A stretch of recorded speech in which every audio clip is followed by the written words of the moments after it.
Si no me equivoco, debería ser uno de los puestos de defensa, obviamente también conocidos como atalaya, en este caso la atalaya sur. Y por supuesto el área más fortificada es este que les mencioné antes, que está como entre las dos montañas, el cual claramente es más difícil de atacar, ¿no? Aquel está mucho más en lo llano. A su vez los ataques eran como muy así fugaces, era como atacaban, se escondían, atacaban, se escondían. Y bueno, justamente todo ese laberinto que está sobre la montaña los ayudaba a que eso ocurra. Estamos subiendo a la zona urbana de guerra y la verdad te la regalo ser español o de alguna otra tribu y querer venir a atacar esta zona. Es complicada. Realmente es una gran escalera. A estas alturas la que nos encontramos, el aire ya empieza a jugarnos una mala pasada. Bueno. Guachines, ¿cómo están? Bienvenidos todos a un video nuevo. En este momento lo que están viendo a mis espaldas es la mítica Ruta 40, la ruta más larga, si no me equivoco, de Argentina, y que para los viajeros, a todo aquel que le guste viajar, deseo por lo menos alguna vez en su vida poder recorrerla, que va de norte a sur, de sur a norte, en el orden que quiera. Particularmente nos encontramos en el kilómetro 4292 y vinimos acá puntualmente porque a unos 5 kilómetros metiéndonos para un poquito para la montaña tenemos las ruinas de la ciudad sagrada de los indios Quilmes. Por supuesto a muchísima gente, sobre todo a la del conurbano, la ciudad de Quilmes le va a sonar bastante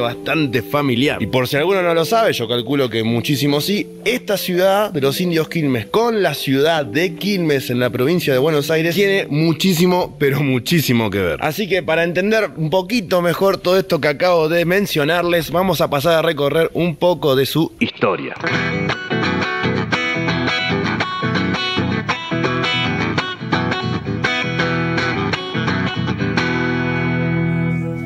Ok, algunas aclaraciones. La ciudad sagrada de los indios Quilmes se encuentra ubicada al oeste de la provincia de Tucumán, a unos 1186 kilómetros de Florencio Varela, más específicamente del Bicho Canasto. Como siempre les voy a dejar el link de la ubicación ahí abajo en la descripción, como para que ustedes vean a qué distancia está desde su casa. Ok, hace no tanto subí algunos videos de algunos lugares cercanos, como por ejemplo el que hicimos en la Casa Histórica de Tucumán o en Tafí del Valle, por lo que les recomendaría que si no vieron esos videos, vayan a verlos como para entender con más precisión las cuestiones más que nada de contexto. Pero como sé que algunos no lo van a hacer y a la vez también quiero facilitar un poquito mi laburo, el de grabación, como para no grabar todo dos veces, algunas partecitas de ese video las voy a incorporar en la línea de tiempo de este video. Espero que no les moleste. Dicho todo esto, podemos decir que la cosa empieza más o menos así. Técnicamente podríamos decir que empieza igual que el video de Tafí. Usualmente suele ser complicado determinar quiénes fueron los primeros pobladores de un determinado lugar, dado la falta de registros y elementos que certifiquen en qué año exactamente aparecieron esos primeros pobladores. Respecto a esta zona se menciona que hace 8000 años comenzaron a aparecer las primeras familias, las cuales eran cazadoras y recolectoras, por lo que obviamente eran nómades. Su ubicación no era exacta y variaba en función del lugar donde podían conseguir su alimento para subsistir. Por supuesto que los años fueron pasando y esta manera de subsistencia también fue mutando, a punto tal que hace más o menos 2500 años se iban a asentar las primeras comunidades sedentarias, las cuales habían aprendido a domesticar a algunos animales y a cultivar para subsistir. Con el correr de los años fueron aumentando su población, desarrollando su sociedad, política, así como también implementando una serie de avances tecnológicos importantes para su desarrollo, tales como mejoras en su sistema de cultivo, sus viviendas, también habían incorporado la cerámica, la textilería, hasta inclusive la metalurgia.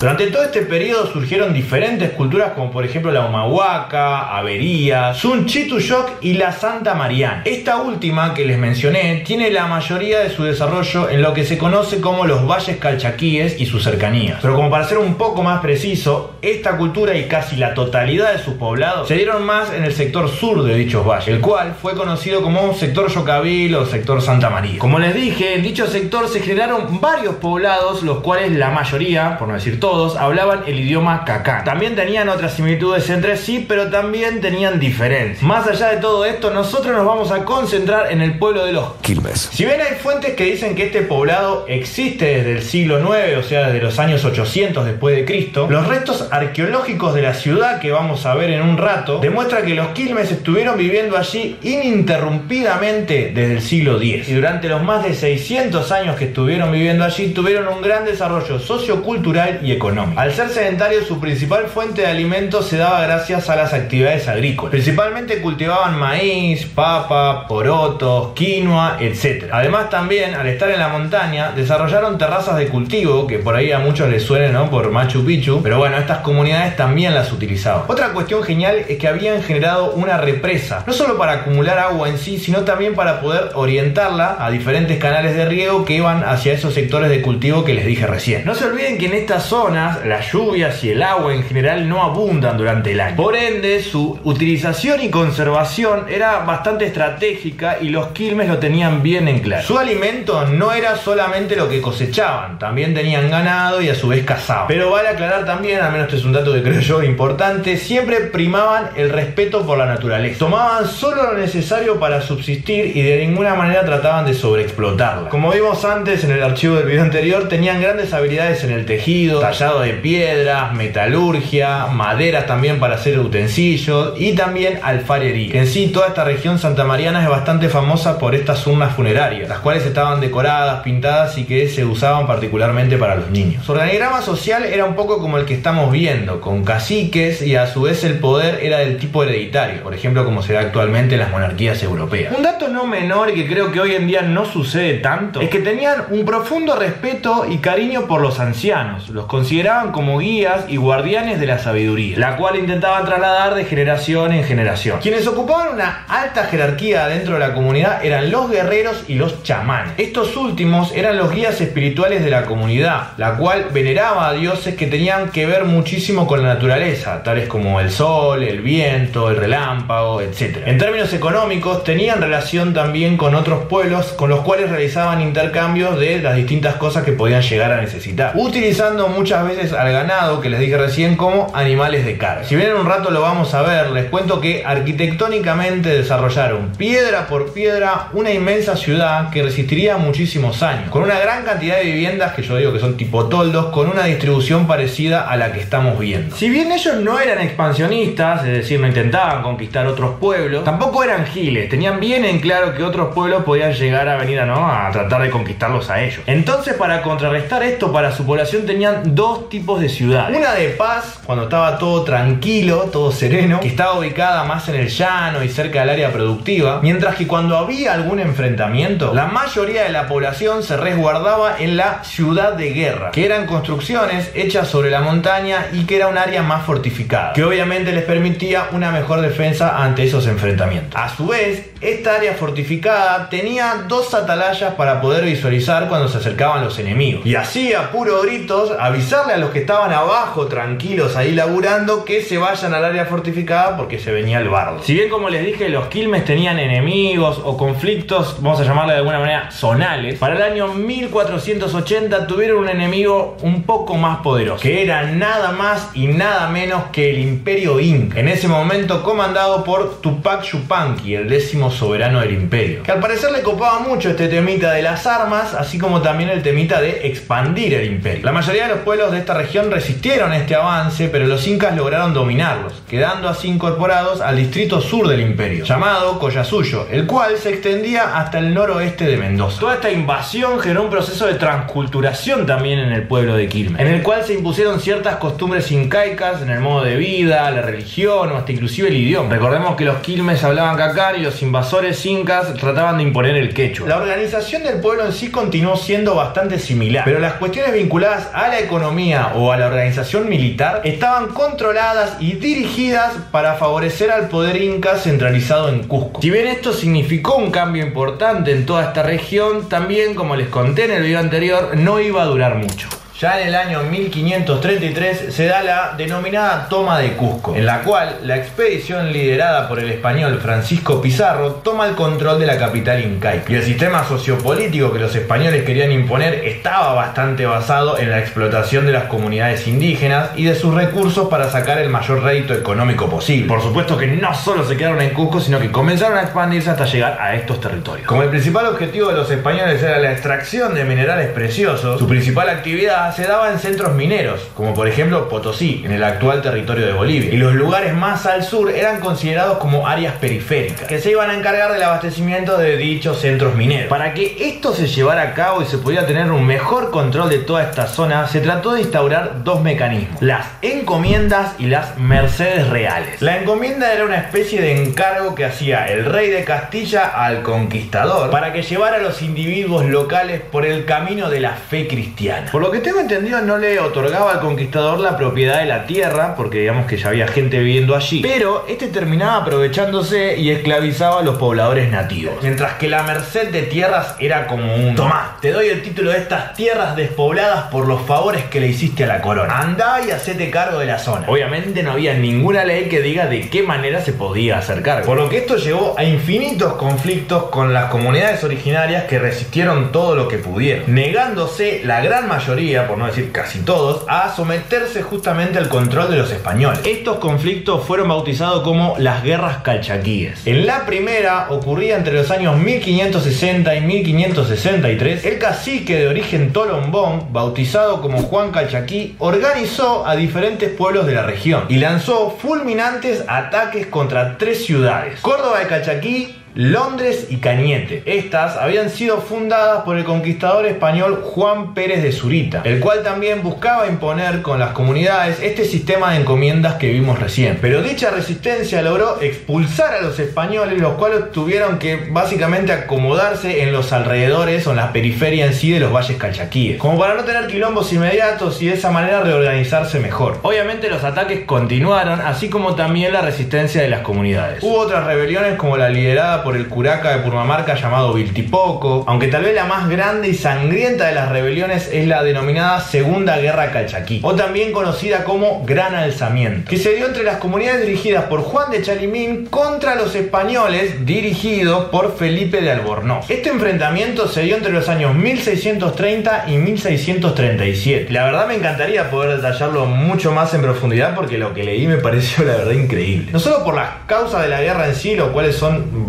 digamos un poco variadas, sino también por algunos hechos, como por ejemplo grupos de las comunidades arrasando ciudades, matando y expulsando a los españoles, o también españoles exponiendo descuartizamientos, cuerpos ahorcados de indios, cabezas puestas en picas, todo esto exhibido en lugares públicos para instalar el terror, alianzas entre indios y conquistadores, o también alianzas entre comunidades que se llevaban bastante mal, pero bueno, cuando vieron un enemigo más grande se unieron. La verdad, un quilombo zarpado, digno de película o de alguna serie. Luego de este bardo, varios pueblos quedaron sometidos a los españoles y su sistema de encomiendas, pero había un pueblo al cual en particular no habían podido someter bélicamente, y era el pueblo de los Quilmes, que durante los siguientes años resistieron con valentía a los ataques españoles dirigidos por Alonso Mercado y Villacorta, aún teniendo una gran diferencia armamentística, que si bien habían tenido muchas bajas, no pudieron vencerlos en combate. Algunos relatos dicen que el pueblo estaba tan negado a ser sometido que las mujeres se arrojaban con sus hijos desde las cornisas. Preferían la muerte antes que ser esclavo de los españoles. ¿Y cómo los vencieron? Si bien con las armas no habían podido vencerlos, lo que sí habían logrado era reducir bastante su población y a su vez tenerlos atrincherados. Esta ventaja posicional les permitió incendiar sus cultivos y envenenar su represa, y así también sus acequias de agua. Por lo que para el año 1667, después de más de 130 años de resistencia, ya totalmente sitiado, con hambre, con sed, el cacique Martín Hiquín ofició de vocero y presentó la rendición ante los españoles. Si bien los conquistadores a otros pueblos los habían sometidos a su sistema de encomienda, a la esclavitud, o hasta inclusive llegaron a condenarlos a la muerte, a los Quilmes los sometieron a la peor condena que se le puede dar a alguien que ama el lugar en donde vive. Los condenaron al destierro. Más de 2000 almas fueron obligadas a dejar su tierra y dirigirse a pie a diferentes lugares. Algunos pocos fueron a San Miguel, a Córdoba y a Santa Fe, mientras que la mayoría fue obligada a caminar más de 1000 kilómetros hacia Buenos Aires, puntualmente a unos bañados ubicados a 15 kilómetros al sur de la ciudad de Buenos Aires. Los mandaron tan lejos, no solo como castigo, sino también para que no puedan volver solos a sus tierras y de esa manera reorganizar a tan indómito pueblo. Previamente, durante el destierro, algunos pocos lograron escapar, reubicándose en algunos pueblos cercanos del Valle Calchaquí, pero la mayoría de los que se dirigían hacia Buenos Buenos Aires fueron muriendo en el camino, ya sea torturados, de hambre o de sed, por los que llegaron solo unos pocos más de 400 indios, los cuales fueron ubicados en la reducción religiosa que sería conocida como Exaltación de la Cruz de los Indios Quilmes. Este lugar después lo compartirían con los indios acalianos, que eran vecinos también del sector Yocaví, que sufrieron de alguna manera el mismo destino. Como para que se ubiquen, la reducción se encontraba en los alrededores de la actual Catedral de Quilmes. De hecho, ahí mismo estaba la sede parroquial de la reducción.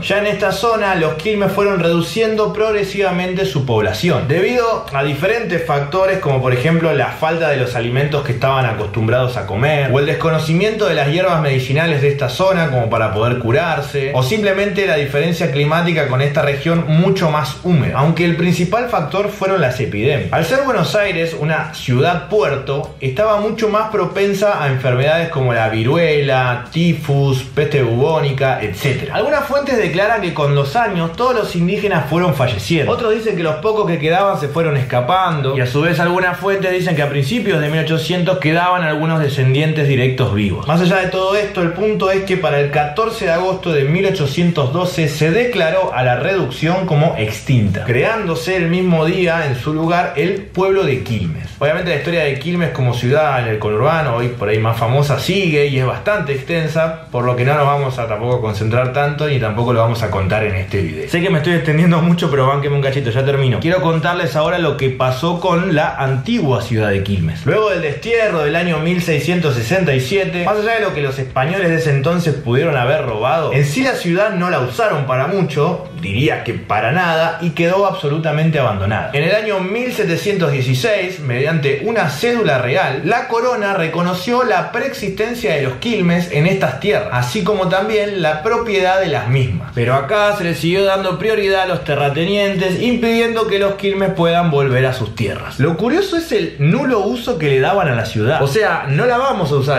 pero tampoco la vamos a dejar venir. El primero que se encuentra con la ciudad, o al menos el primero que dejó un registro de que se encontró con la ciudad, fue Samuel Lafone Quevedo, un etnólogo que en el año 1888 recorría el norte argentino y que en una serie de cartas dejó sus primeras impresiones al toparse con la ciudad de los Quilmes. En el año 1893, quien visita la ciudad es el doctor Hernán Tenkate, supongo que se pronuncia así. Don Hernán da registro del buen estado de conservación que tenía a pesar de los años que habían pasado. Algo que recalcan ambos visitantes era la necesidad de conservar y estudiar en profundidad estas ruinas. Pero recién para el año 1897 serían estudiadas por el arqueólogo gualeyo Juan Bautista Ambrosetti, el cual hizo una delimitación del predio de 1 kilómetro cuadrado. A su vez también hizo un mapa urbanístico reconociendo las distintas áreas que vimos antes. También descubrió un cementerio, etcétera, etcétera. Un gran trabajo, la verdad, teniendo en cuenta los conocimientos de la época. Por eso alguno por ahí lo cuestiona, pero tengan en cuenta eso. Ya para 1911, Carlos Bruch también visita las ruinas y corrige a Ambrosetti en la delimitación del predio, diciendo que es de 3 kilómetros cuadrados. En los siguientes años iban a venir más especialistas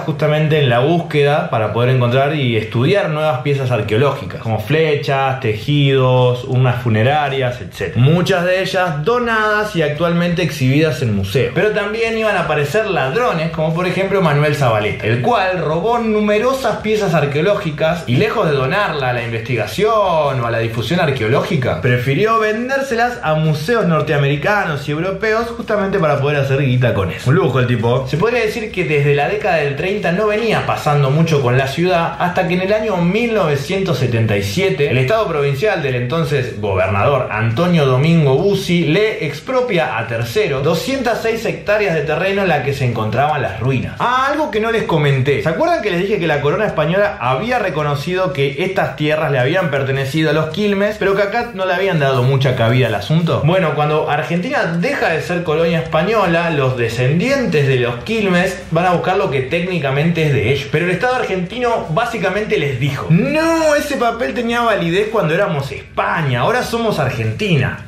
Así que Ok, retomo la línea de tiempo. El mismo año de la expropiación, por medio de un convenio con la Universidad de Buenos Aires, se decidió llevar a cabo la limpieza y la reconstrucción parcial del sitio arqueológico. Digo parcial porque lo que vamos a ver en un rato, que está reacondicionado, es solo el 5% de lo que antiguamente era la ciudad sagrada de los Quilmes. El proyecto contaba de varias etapas y estuvo a cargo de Norberto Pellicero y Horacio Di Frieri. Tuvo una inversión estatal de más de $550.000 de esa época y supuestamente buscaba proteger el patrimonio, la investigación e involucrarlo a fines educativos, sustentado económicamente con el turismo que esto podría llegar a generar. Bueno, les traigo noticias, eso no pasó. Esta restauración se inauguró en el año 1980 y el trabajo fue cuestionado dado a la metodología y a las normativas en sí que había en esa época. A su vez, la infraestructura turística al parecer no fue lo suficientemente atractiva y así el predio se fue lentamente dejando en el abandono, no se cuidaba tanto y apareció nuevamente el vandalismo. Como el Estado no tenía intenciones de seguir manejando este asunto y siguiendo un poco el contexto privatizador que tenía el país, en el año 1992 el gobierno de Tucumán decide hacer justamente eso, concesionar el lugar a un ente privado, en este caso al artista y empresario Héctor Cruz, por un plazo de 10 años y por una cuota mensual de $110. Como Don Cruz tenía al parecer intenciones de recaudar más plata y el hecho en sí de las ruinas no le era suficiente, ¿no?, con cobrar una entrada, decidió, sin ningún tipo de estudio de impacto y a su vez también sin ningún tipo de consulta a las comunidades originarias del lugar, hacer lisa y llanamente un hotel. Esto la verdad generó un daño irreparable porque básicamente lo puso en las zonas arqueológicas investigadas pero no restauradas, que si en el futuro se quisiesen estudiar o restaurar, ya está, no se puede, la cagó. Para el año 2002 se cumplían los 10 años de la concesión establecida. Las comunidades originarias hicieron una presentación judicial para evitar la prórroga de esto. Técnicamente les dieron la razón, pero el Estado en sí no hizo nada. Y Héctor Cruz siguió utilizando el lugar así, como si nada. Recién en el año 2006, a partir de la reforma constitucional, el Estado tucumano reconoció a la comunidad Quilmes como un pueblo preexistente y a su vez también su derecho de utilización de las tierras. Así todo, Don Cruz no quería salir del lugar, se atrincheró, por lo que los Quilmes el 28 de noviembre de 2007 cortaron el acceso a la ciudad sagrada, reclamando que el Estado ejecute el decreto 2731/1, que en resumen lo que exige ese decreto es el desalojo de Don Cruz, lo cual efectivamente ocurrió en diciembre de ese año. Y para el 9 de enero de 2008, la ciudad sagrada quedaría efectivamente a cargo de las comunidades indígenas Quilmes. En los años siguientes hubo medidas cautelares que aplicó Don Cruz, que la verdad lo único que hicieron fue atrasar un poco los planes que se tenían con este lugar, como por ejemplo la construcción de un centro de interpretación que también funcionaría como laboratorio, el cual fue inaugurado recién en febrero de 2018. Aclaración, la construcción del centro de interpretación se hizo en un área que ya había sido dañada con la construcción del hotel, por lo que técnicamente tengo entendido que no se destruyó más nada de lo que ya estaba destruido. Otras actividades que se realizaron en el lugar y que tal vez a alguno les suene tiene que ver con la música. Hay algunos videoclips filmados acá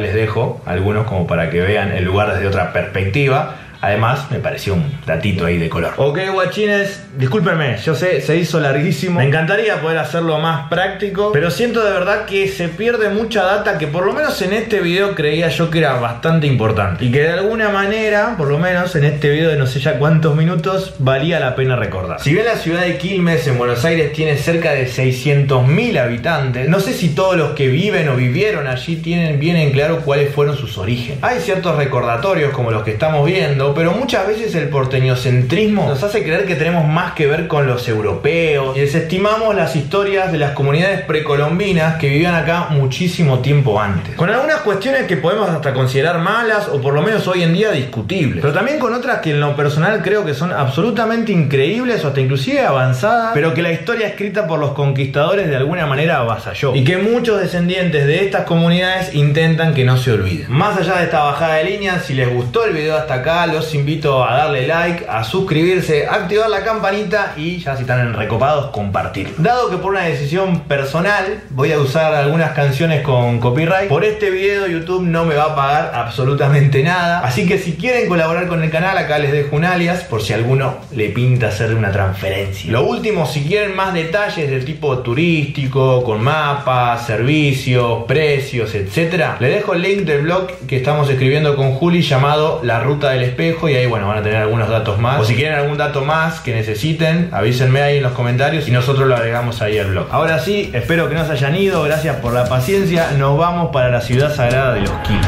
Muy bien, guachines, espero que todo ese contexto les haya servido para entender un poquito más el lugar que estamos por visitar. Y digo estamos porque obviamente estoy aquí con la señorita Julieta. El día de hoy, que continuamos viajando. Ya hemos recorrido varios lugares, no sé si todos han sido mostrados, filmados, pero bueno, ¿no? Se filma lo que se puede, hay que decirlo. Dato no menor que quiero contarles, obviamente, para los que quieran visitar este lugar, es que el acceso no es puntualmente libre. Actualmente el lugar pertenece a la comunidad, lo cual también cobran una entrada para visitar justamente su lugar. ¿Qué es en este momento? 1000 pesos. 1000 pesos, 1000 pesos, salió 1000 pesos. Ah, un detallito también, si vienen con el auto es ripio, así que tranquilo, tranquilo. Son 5 kilómetros ahí ripio, que algunas que otras piedritas grandotas se van a cruzar. Detalles más que querías contar. Que bueno, la entrada incluye también el estacionamiento, hay mucho espacio para poder dejar el vehículo y también incluye visita guiada y un lugar de interpretación. El centro de interpretación, tal cual. Que ahí vamos a ir para enterarnos un poquito más, ¿no? Algunos detalles más que por ahí faltaron investigar.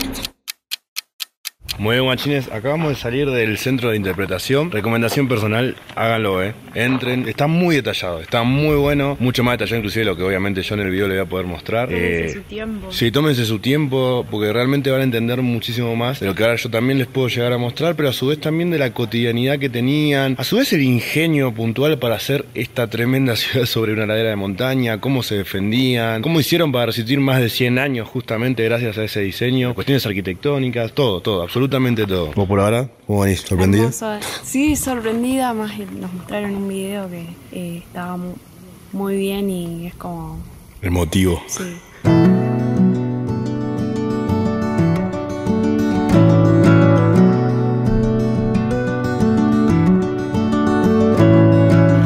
A lo largo del video, obviamente en las construcciones van a notar que hay muchísimas piedras que no solamente se utilizaban en términos constructivos, sino también en términos cotidianos, como por ejemplo en la cocina. Como estamos viendo ahora, se pueden ver ahí distintos tipos de morteros que utilizaban, o sino también en cuestiones que tenían más que ver con lo religioso. Ese montículo de piedras que están viendo es una ofrenda que se dejaba justamente a la deidad. No solamente acá, varias comunidades lo utilizaban, según la deidad a la que creían, ese montículo representaba una ofrenda. Yo creo que aprecien bien el detalle de la construcción en piedra, cómo las iban así calzando, apilando, que a su vez también vean más o menos la altura que podían llegar a tener, o sea, más o menos el límite de la altura de una persona, y después también iba bajando. Según lo que vimos en el centro de interpretación, todo lo que tenía que ver con el techo estaba hecho con barro, con mejunje ahí que hacían con paja, justamente para que no se filtre el agua, y a su vez hacían postes con maderas, ramas, todo como para que eso quede sostenido y llegue hasta el final de la vivienda. A su vez la construcción en sí no era sobre la superficie, a ver, estaba construido sobre la montaña, pero me refiero a que, si ven, allá está como recto, vienen casi a nivel, y acá está inclinado la montaña. O sea, hacían, no digo una fosa entera, pero nivelaban el suelo justamente para que quede a 0 grados, vamos a decirle, y de esa manera también que quede parejo. Lo que haría cualquiera en su casa, lógicamente. Un detalle que solemos hablar bastante en este canal, sobre todo con las casas o casonas o edificios abandonados, que quedó medio como un chiste ya que le hago al negro, que tiene que ver con el ancho de las paredes. Nosotros estamos muy acostumbrados a las viviendas que son un ancho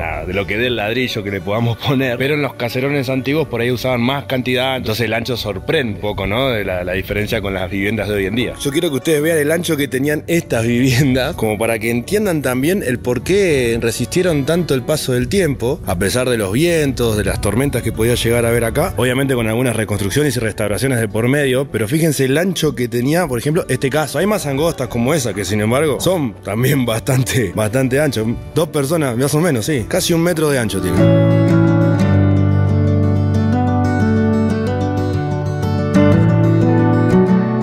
Una característica de la fortificación en sí también que tenían los edificios tenían que ver con la forma que tenían las entradas. Si ustedes se fijan, ahí donde está Julieta, en los pies, digamos, es más angosto justamente que en la parte de arriba. Justamente también para que las tensiones del edificio que puedan venir de los laterales se vean más resistidas de abajo hacia arriba. Por supuesto, yo no soy ni ingeniero civil, ni arquitecto, ni nada de eso, aunque para mí me hace mucho sentido esto que acabo de decir. Como podrán apreciar, todas las estructuras de las viviendas no necesariamente eran cuadradas, sino que bueno, se adaptaban a las formas que podían, pero curiosamente también hay varias que son circulares. Y la verdad, viéndolo desde abajo ya parece un laberinto. Como ustedes están viendo, desde arriba también tiene como una forma media laberíntica, lo cual lo acompleja, lo acompleja para el que no conoce. Como todo lugar que uno no conoce, a veces es difícil encontrar el camino más corto.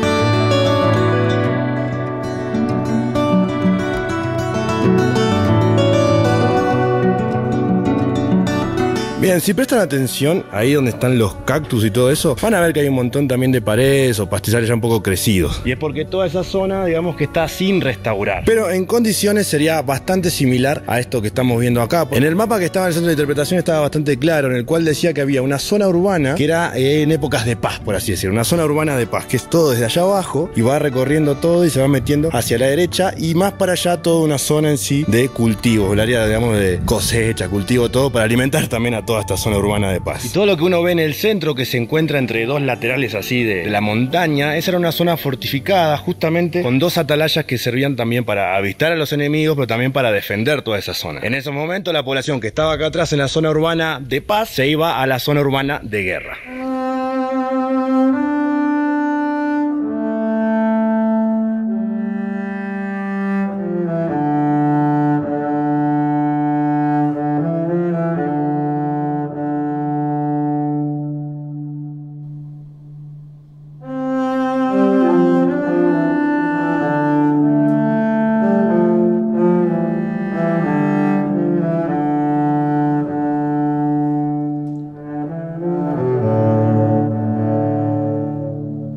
Si no me equivoco, debería ser uno de los puestos de defensa, obviamente también conocidos como atalaya, en este caso la atalaya sur. Ambos lugares servían para esto, para tener una gran panorámica y saber si venían algunos enemigos, poner desde allá, si veían venir españoles o en tal caso otras comunidades. Desde acá los locos ya andaban, ¿no?, avisándole a todos los demás que se vengan a las fortificaciones porque justamente se venía un ataque grosso. Y por supuesto el área más fortificada es este que les mencioné antes, que está como entre las dos montañas, el cual claramente es más difícil de atacar, ¿no? Aquí está mucho más en lo llano. Ya subir un poquito, ¿no?, hasta arriba para poder atacar a alguien era bastante complejo. Ya es complejo para nosotros, hay que decir la verdad, no tenemos un gran estado físico, por lo que para otros enemigos que tal vez no estaban tan acostumbrados a esto de estar encima de una montaña, también podía ayudar justamente esto que esté en la ladera. A su vez los ataques eran como muy así fugaces, era como atacaban, se escondían, entonces todo el tiempo estaban más que nada como si fuese un ataque sorpresa. Y bueno, justamente todo ese laberinto que está sobre la montaña los ayudaba a que eso ocurra. Estamos subiendo a la zona urbana de guerra y la verdad te la regalo ser español o de alguna otra tribu y querer venir a atacar esta zona. Es complicada. Realmente es una gran escalera. A estas alturas, la que nos encontramos, el aire ya empieza a jugarnos una mala pasada. Igual más allá del aire, mucho exceso de Coca-Cola, un montón de cosas. Marcas, no auspicia esto. Vean las piedresotas estas. También el aprovechamiento acá. Acá está fresquito, te digo. Y acá nos da directamente el sol. Acá puede pasar la noche tranquilamente. Cuando esto estaba privatizado, yo no sé si no lo alquilaban esto como lugar para quedarse, la verdad. ¿Cómo venís? Cansada. Necesito una bebida carbonatada y azucarada para poner azúcares perdidos. No digo que esté difícil, pero intenso, por lo menos. Sí. Así que, bueno, ya. Y no hemos subido tanto, ¿verdad? Se puede, a ver, subimos todo lo que era aquella parte que están viendo ahí. Se podía llegar a subir capaz más arriba, pero bueno, un poquito para mostrarles también cómo era esta parte de la ciudad Quilmes.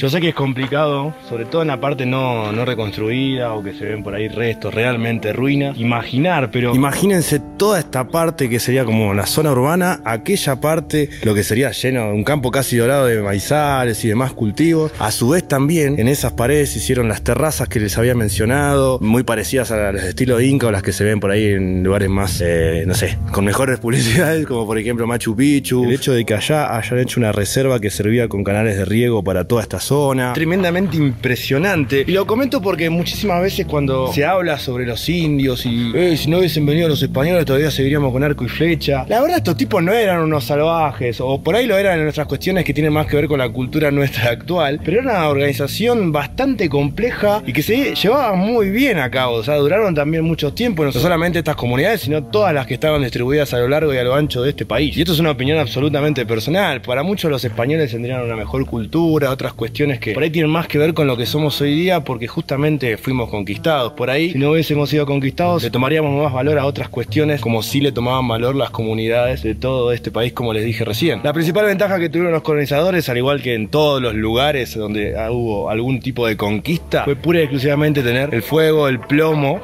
por así decir, para poder ganar esas batallas y intentar someter a todas estas comunidades. No es un juicio de valor ni nada por el estilo, simplemente es un hecho histórico que tiene que ver justamente con eso. La razón puntual es que ganaron bélicamente. Yo no sé si ganaban culturalmente. Insisto, esto es una opinión, obviamente ustedes pueden pensar totalmente diferente. Si quieren dejar su opinión, justamente lo pueden hacer ahí abajo en los comentarios. Qué sé yo. La verdad, estos lugares me invitan a recapacitar un montón de cuestiones, y teniendo en cuenta que el canal habla de historia, no sé, me pareció por lo menos serles genuinos y decirles lo que opino respecto a esto. De mirar hacia allá, todo se congela. Amanecer sin despertar, todo ese paisaje ya no está.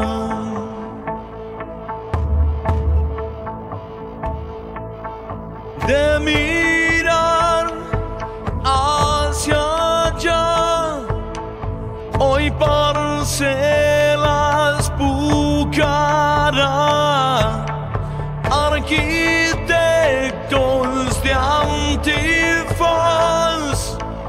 los antiguos ya no están.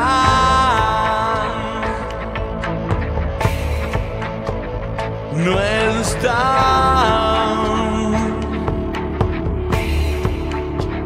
no están,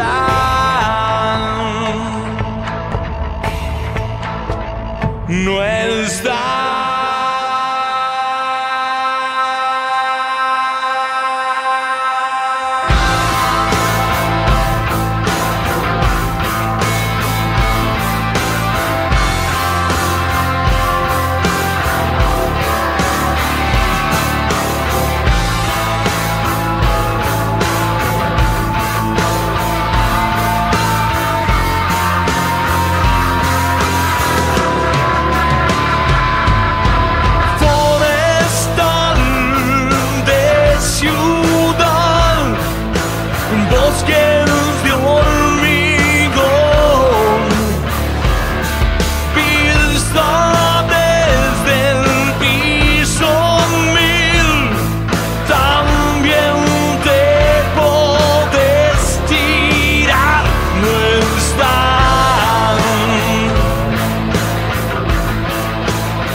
Como estarán notando, ya bajó la luz, el sol se escondió detrás de esa montaña y del otro lado, como están viendo, todavía se ve iluminado, pero bueno, ya en cualquier momento nos está por agarrar un poco la noche acá. No quiero decir que hayamos subestimado el lugar, pero realmente creíamos que íbamos a poder recorrerlo más. Y la verdad es que es bastante grande, bastante y complejo también, sobre todo la parte de altura, ir subiendo, hay que tener cuidado, también hay que tener cuidado en la bajada. Tráiganse buenas zapatillas, porque trajimos estas zapatillas lisas que la verdad no ayudan a este tipo de actividades. Últimas palabras en el video, ¿qué tenés para decir? Súper recomendado llegado al lugar, vengan con mucho tiempo, con agua. Agua, clave, que no trajimos. Con buenas zapatillas porque si no se van a resbalar, hay piedra, arena, tierra. Últimos detalles que quiero contarles. Todas estas partes, por lo menos más acá, cercanas a donde uno puede llegar a pisar, suelen estar como bastante flojas, lo cual invita a que muchos quieran intentar llevarse alguna piedra. Bueno, ¿ves? Ahí acabo de romper algo.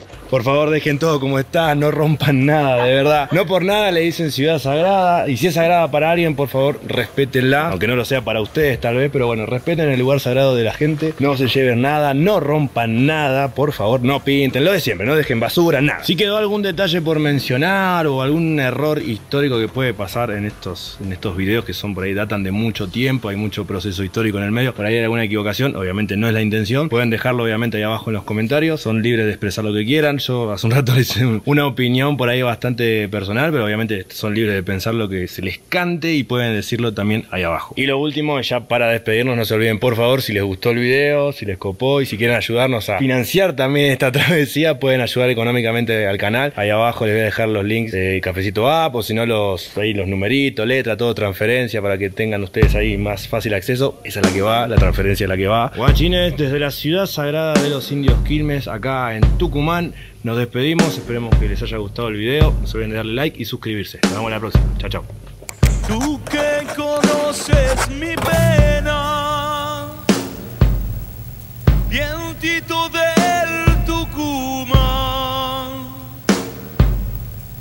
llévala por esos montes, pero en forma de cantar.